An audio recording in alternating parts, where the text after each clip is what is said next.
दोस्तों 30 अप्रैल 2026 जबलपुर का वर्गी डैम एक ऐसी शाम जो सैकड़ों लोगों के लिए सिर्फ एक घूमने फिरने का पल थी, लेकिन कुछ लोगों के लिए वही शाम उनकी जिंदगी की आखिरी शाम बन गई।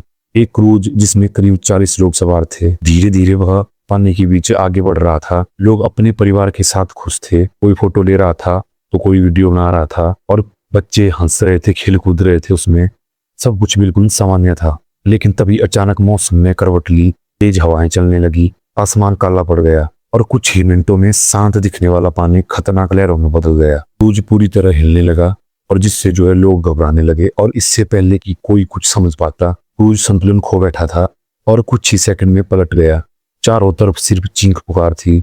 लोग अपनी जान बचाने के लिए संघर्ष कर रहे थे, कुछ लोग तैरने की कोशिश कर रहे थे तो कुछ मदद के लिए चिल्ला रहे थे। इस हादसे में कई लोगों की जान चली गई और कई परिवार हमेशा के लिए टूट गए।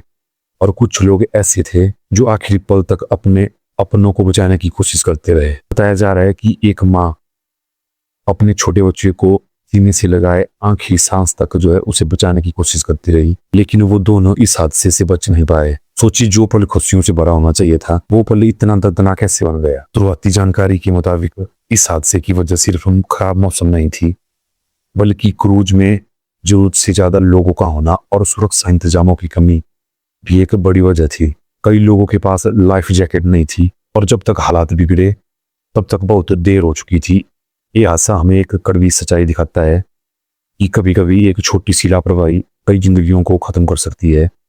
जबलपुर का एक क्रूज हादसा सिर्फ एक खबर नहीं है, ये एक चेतावनी है हम सब के लिए कि जिंदगी कभी भी और कहीं भी एक पल में बदल सकती है। आखिर में बस इतना याद रखिए, जिंदगी बहुत कीमती है और एक छोटी सी लापरवाही सब कुछ छीन सकती है।